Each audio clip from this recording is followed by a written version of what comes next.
All right, we're here, the editors of The Spoon, doing another podcast. I want to welcome Chris Hamburger. Yep, that's my new name. Hamburger or meatloaf. I'm trying to figure it out. And Jen, you don't know this, but you have to change your last name to a food item. So I'm thinking Jenny Donuts.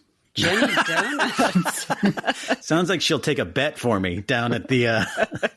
I think we have a winner immediately. In fact, I'm going to change all my social media handles to Jenny Donuts now. Jenny Donuts. Yeah, go down and talk to Jenny Donuts. I mean, my last name isn't technically a food, but it is an animal. And we had Catherine Lamb. Hey, Catherine, for listening. And then I was telling Chris, we have another writer who's going to be contributing who has a food last name. So I just figured we needed to get all on board with the nouns as last names. And why not just do food? Yeah. Well, and your last name is an appliance, Mike. Yes. And technically, some people may eat wolf meat. Maybe that's gross and terrible, but yeah. I've always told Tiff, like my wife, if I were to redo my kitchen and I had unlimited money, I would definitely get wolf appliances. And she kind of laughs, but like, come on, you wouldn't get Tiffany. Her name's Tiffany. You wouldn't get like Tiffany appliances. If there was an Albrecht appliance, Chris, would you get an Albrecht refrigerator? You know, what's funny is there is an Albrecht wine. It's got Albrecht plastered all over the bottle, and it is not very good. And so I bought it once, tried it. I was like, oh, this is not tasty, and never bought it again. Yeah, years ago, I was at a pub in northern England, and they had Marston beer on tap, and it was not enjoyable at all. Chris is like, it doesn't sound. Chris is like, doesn't sound good. Yeah, we stick to donuts in this family. Jenny Donuts. All right, Jenny Donuts. All right, Chris Hamburger, you have the first story. You wrote about Cafe X shutting down their locations. They have many of their robots in airports, so it makes sense that not a lot of people are using them. Yeah, so here's the thing. So Cafe X, when I first started writing about them, they had opened up their third location in downtown San Francisco. They had one in the SF Metreon, which is like a mall galleria kind of thing. They had a standalone store on Market Street, and then this one was on Sansom and Bush, they're all pretty close together, few blocks from each other. And then they opened up then they shut all those down, and they opened up one in the San Jose airport and one in the San Francisco airport. And I spoke via Twitter yesterday with the founder and CEO of Cafe X, Henry Hu. And he was like, yeah, the traffic, they were making revenue off those, and then it just went to zero because the traffic is down. He said like 95% in those airports. I can't verify that, but it sounds about right, given what we know about the pandemic. So they had to do some layoffs, he confirmed. It's this weird growing. I think we're in this weird in-between phase, right? Because I'm still a big believer in automated vending machines like Cafe X. And I think once we kind of figure out what's happening with COVID, they'll make a resurgence because they can run all day, they can run high volume, and but most importantly, they don't have people, right? And we're trying to reduce human-to-human vector transmission of viruses. And so if you have a robotic arm, it can just chug through and make coffees. And actually, the drinks that I've gotten at Cafe X were really good. So, on the bright side, even though they had to lay off everybody except engineers, it sounds like they're fulfilling orders now. They ship the first of 150 that are supposed to be coming over the next couple of years. So, I don't think it's not RIP Cafe X, but it's certainly they've been weathering some tough times. What I thought was interesting in your article is they're moving towards, and I don't think they're doing this before, a model where they're selling these things. I think $200,000 for a robotic Cafe X setup, and it sounds like kind of a managed implementation where they would help and consult with it. But that's a new model for them, right? Yeah, it used to be their initial plan when we talked to them, when I talked to them a couple of years ago, was to own and operate, right? Like they really wanted to have the robots were part of the theatrics of it all, but they also had humans on hand who would curate your coffee experience, right? So it wasn't a completely humanless thing. They would own and operate all of them, curate the coffee that was being sold. But now they're just kind of selling the machine. And if you want, you can order supplies through them or you can get stuff through them. But that's not, it sounds like that's sort of taking a back seat. That's sort of a nice to have instead of a base level. And not to criticize their technology because like what they've done is amazing, but it isn't a customized robot necessarily. It's basically a robotic arm. I think it's an off-the-shelf robot arm, like a Yamaha or whatever the brands are. Yeah. And so it's not like what's the robotic hamburger restaurant in downtown San Francisco where they have a completely optimized, customized robot that they built. This is more This is more of a, hey, we were able to stitch all this together. We maybe have some IP here, but it doesn't seem as technically cutting edge as as the creator to me.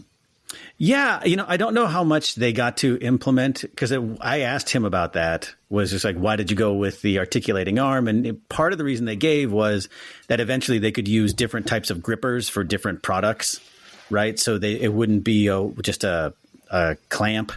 They could have different things for, I don't know, for whatever, pastries or fruits or whatever. But I think all of that just fell by the wayside. And, the other thing I've seen, just anecdotally speaking, just in airports, people still weren't used to the idea. Like, we've seen coffee vending machines. You've seen them in like hospitals, and I see them on the ferry and stuff.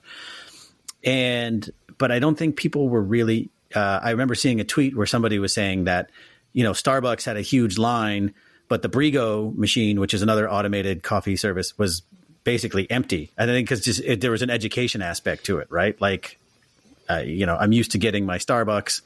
I don't know if what's this robot thing? So, I think that there is that still needs to be overcome. And you have to wonder, is airports the perfect or the best location? Like, if you had a high volume, like, office scenario, like in a cafeteria, I feel like a Brigo would do really well there. Where you just 24 hours a day, you're working 11 o'clock at night, you want a coffee, go get a Brigo. But like, if you're in an airport, why not just jump in that Starbucks line because you like Starbucks coffee? Yeah, I was going to ask something similar to Chris, which is that just, because so many public spaces have been shut down right now, and it seems like the automated vending machines undergoing just, I don't know, troubled times and changes. Are there other places you can think of that would make more sense for something like a Cafe X that's not an airport or not, a busy city street corner in the city center? Yeah, that's really tough. And I put all this in my report, my Spoon Plus report on automated vending services, which you can find at Spoon Plus. Visit thespoon.tech and become a member. There are certainly a decimation of public spaces like that. Offices, there are still corporate campuses. If you think more industrial things like Tesla or other areas where they're making stuff where they have to like be there. That's one thing. Military bases are another. Hospitals are another. And universities at some point will come back, we think, right? Like they're not in session this fall. A lot of them are online this fall, but at some point I imagine school will be back in session. And those, you can imagine like in a commons area to have a robot just being able to go 24 hours makes a lot of sense. Or in a library or something. What about something like parks? Sure. I mean, that's what I don't know is just sort of the weather on. Yeah. Mm-hmm. Do you guys remember to be outdoors? I mean, I remember when Redbox was so huge for a while, and it was just this time and space where streaming Netflix hadn't become so common.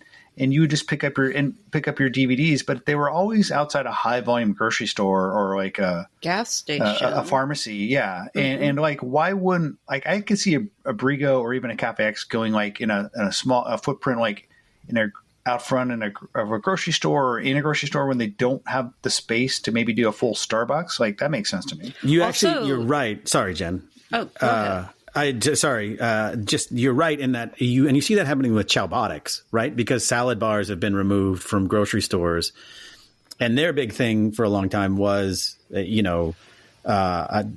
universities, but they've had to cut back on that. But what they told me when I was talking to them is that retail has sort of filled in that gap, right? Because you can't have a salad bar out anymore, but you can have a Chowbotics robot, pumping out salads. That makes a lot of sense. Go ahead, Jim. I was just going to add, we've been writing a little bit about this reinvention of convenience stores, too. You've got like Wawa and 7-Eleven and some other places doing a little bit more with tech. I'm just thinking,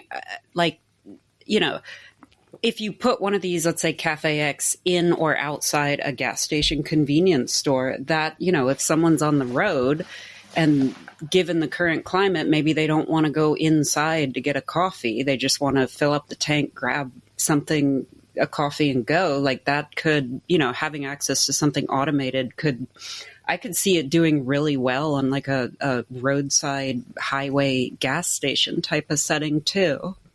Yeah, there's a company out of Spain called Mako Robotics, and that's actually what they are doing, except oddly, in a very European way, it was dispensing beer. Of course in gas stations. So I was like, really?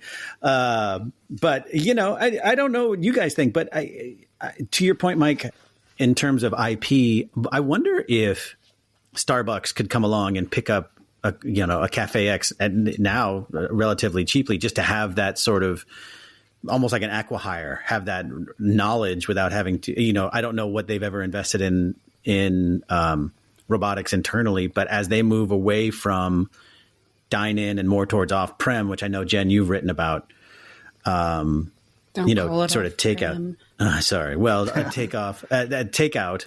I wonder if Cafe X would then be attractive, just to be like, hey, we can just scoop up this company and,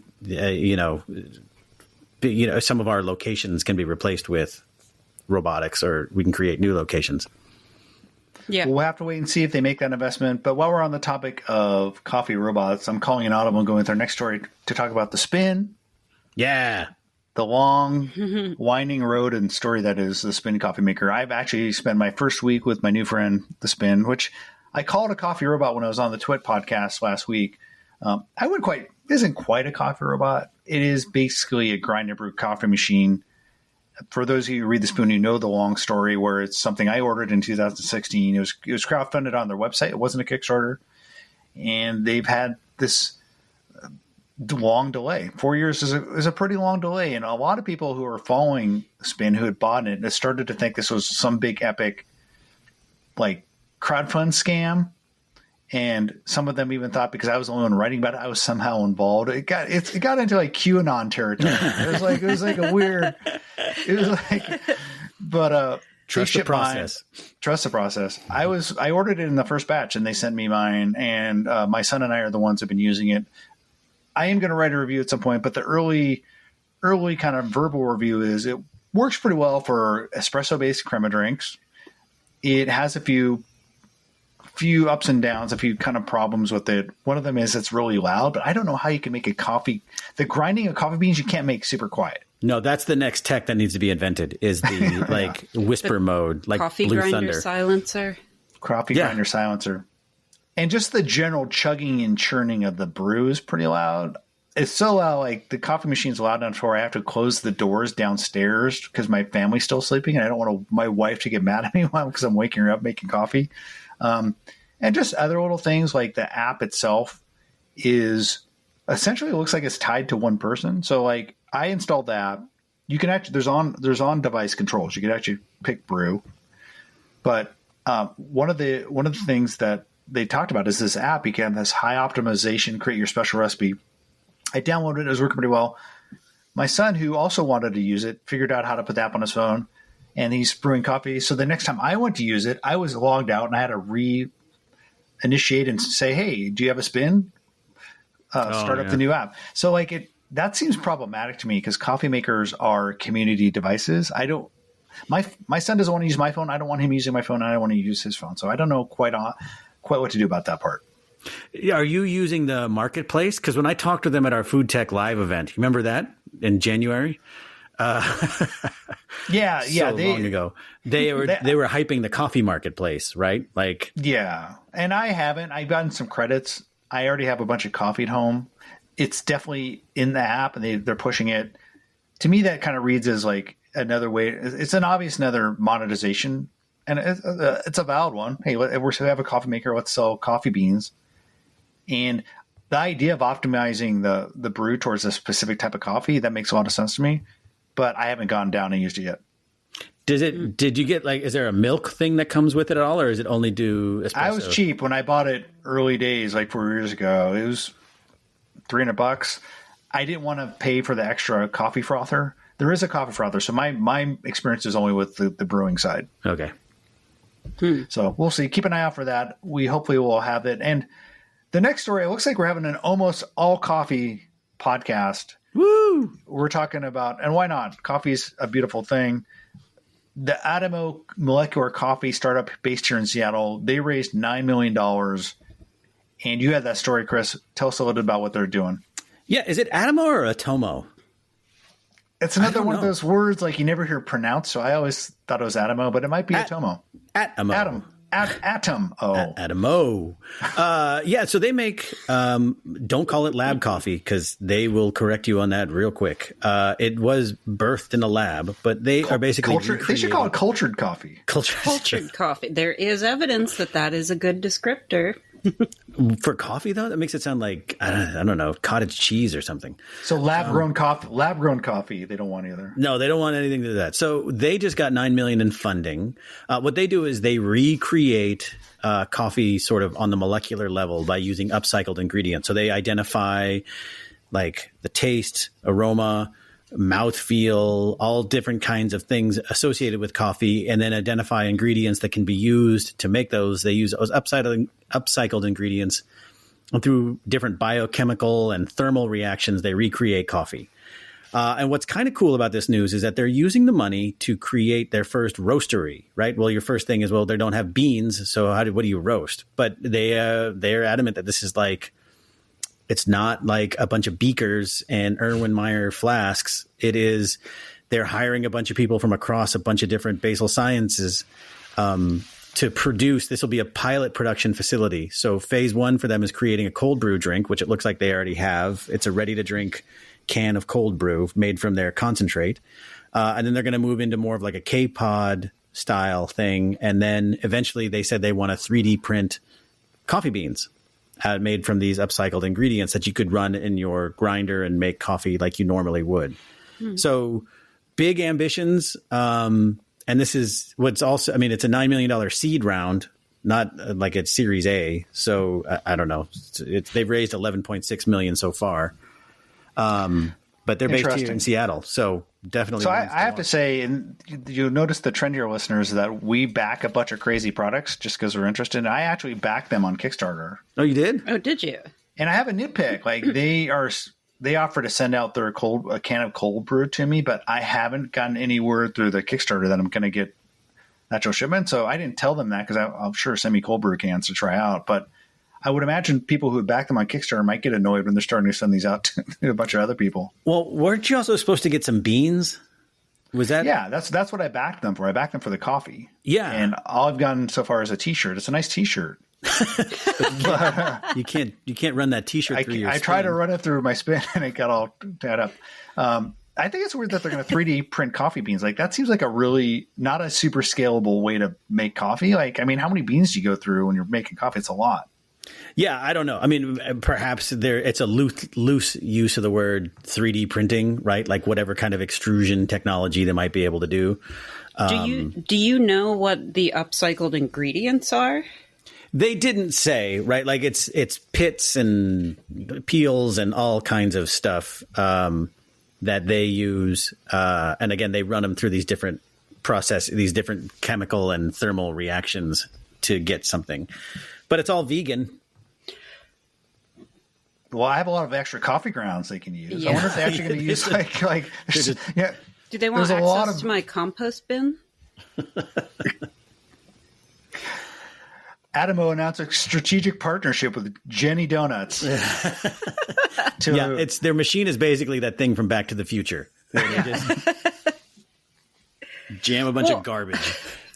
On a slightly more serious note, Jenny Donuts wonders. No, but what's their sort of beyond it just being, an alternative way of doing coffee? Like, what is their kind of angle? I mean, is it because, obviously we've seen some of the coffee supply chain disrupted because of the pandemic, and there's always been questions around, the sustainability of coffee production. So kind of what are they addressing with this product?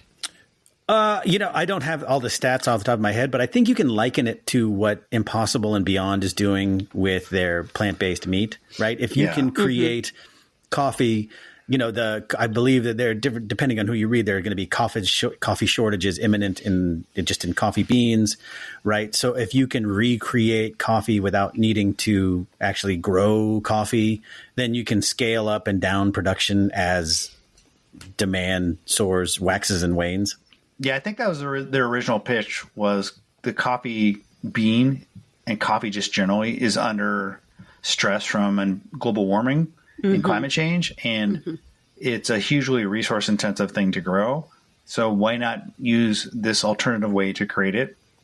So I thought it was kind of a cool concept. Why I backed it. I also was just curious about tasting it. So we'll see where it goes. I kind of envision more like coffee, like Mr. I almost pictured when I got to be almost like a Folgers, like just a crystally. I backed Folgers. Yeah. So they send you a big can. Yeah. Just with the Folgers label ripped off. Molecular coffee. All right. We could keep talking coffee all day. We should just have a coffee pod, but there is some other news out there. Jen, you wrote about another cloud kitchen company getting funding. How do you pronounce it? Icon? Icon. Yes. And it's not the camera company pivoting, is it? No, this is a new company. It's IKCON. Raises $5 million. Yes, IKCON. Yeah, it's a cloud kitchen company out of Dubai, and they have like a Kitchen United. They have a network of kitchens around United Arab Emirates, and they raised a pre-seed fund, or they announced that they had raised $5 million pre-seed round this week. And I think what was interesting about that story is they specifically put some emphasis on their technology. There isn't a ton of information about that technology out around on the web right now, but they just sort of emphasize this idea of using more technology in the ghost kitchen to, make it more efficient, basically. And I think that, this is something that's going to come up again and again as ghost kitchens get more and more popular, because as it stands right now, they're getting a lot of VC backing, all that, but they're also very operationally intensive, just places. You need people, you need, manual processes to create and package the food and get it in the hands of a driver. And so, I think one of the ways, operational costs are going to have to come down in the ghost kitchen if it's actually going to kind of scale over the long term, I think. And so that Icon is saying, well, we're really putting a lot of this new funding and a lot of our energy into developing this proprietary technology that's going to help make it speedier and more efficient, I think is definitely something that is important. And I think, we have so many companies. I mean, Euromonitor said ghost kitchens are trekking towards, was it $1 trillion? Yeah, that seemed really high to me. And by the way, the move towards creating a proprietary layer of technology makes a lot of sense, because otherwise at the end of the day, are you just basically a landlord? Like, are you basically just a real estate manager? If you're a cloud kitchen provider, if you add this proprietary layer of technology, you can have that as a differentiator. And let's be honest, moving forward, if you're a cloud kitchen or a ghost kitchen based restaurant, technology and integration through these different third-party platforms is going to be key. So not only operationally, but also just the commerce and consumer-facing part of it. I would imagine having some technology help would be beneficial. Yeah, on so many levels. I mean, maybe to help with the labor shortage. I know Chris is all in on robots. Put a Cafe X in your ghost kitchen. But boom. Yeah, I think the proprietary, I think you hit the nail on the head, Mike, that without that sort of differentiator, what is a ghost kitchen company doing besides providing space and, stoves to somebody? It's funny you bring up space, because I've been thinking, I visited Kitchen United a couple years back down in Pasadena, and people are jammed in there. And so I'm wondering, have you heard anything from ghost kitchens about needing to sort of become more spread out or take fewer tenants to accommodate social distancing for people who work there? I mean, nobody said they've taken fewer tenants. All of them have said, oh, we're, making efforts to keep the kitchen social distance, but it's all just sort of, it's a little vague. It's a little sort of, let's do some good PR to, just say we're doing the right thing. And I'm sure they are. I'm sure they're trying. But yeah, I mean, you hear those, what was it? I think it was that story in The Guardian from a couple of years ago about Deliveroo kitchens where they were sort of likening them to these windowless sweatshops with, workers just crammed shoulder to shoulder in these boxes. So, I think definitely the space thing will be interesting, and what can technology do to solve that problem. I feel like there could be some good journalism in the future, going back behind the veil of these cloud kitchen companies and seeing what's going on. It could be an interesting thing. It's obviously like a long haul transition that it seems a lot of the restaurant industry is making. So it'll be fun to keep an eye on. Chris, the last story we have is the mobile menus. And there's a company using, or at least there was some research about AR as maybe the next big area for mobile menus. Yeah. I mean, Jen has written a lot about this as well, which is, as we muddle our way through this pandemic, what's happening in restaurants is, gone are the plastic laminated reusable menus, right? They're going to either disposable ones or moving people. What's going to be more likely is just moving people towards their phone, getting people to order ahead of time, getting people using QR codes or whatever to order at their table. That way you're not handing things back and forth between a server and yourself. But the problem is when you move to a menu to a phone screen, it's a really tiny little thumbnail, right? And that's not very appetizing. You don't really get a good sense of what the meal is based on a little, 100 pixel by 100 pixel image.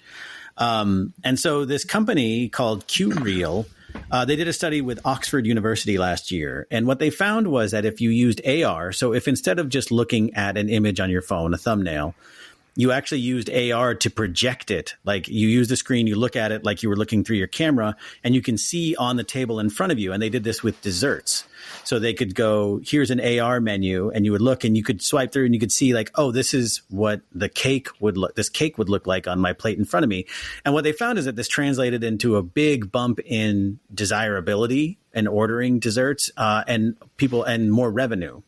So the basic gist of this study is just that enabling augmented reality in menus is a way that it could be a way for restaurants to generate more revenue per customer, because by putting this recreation, this simulation of the food in front of them, they can get like a 3D look at it, and then they order more, spend more, et cetera, et cetera.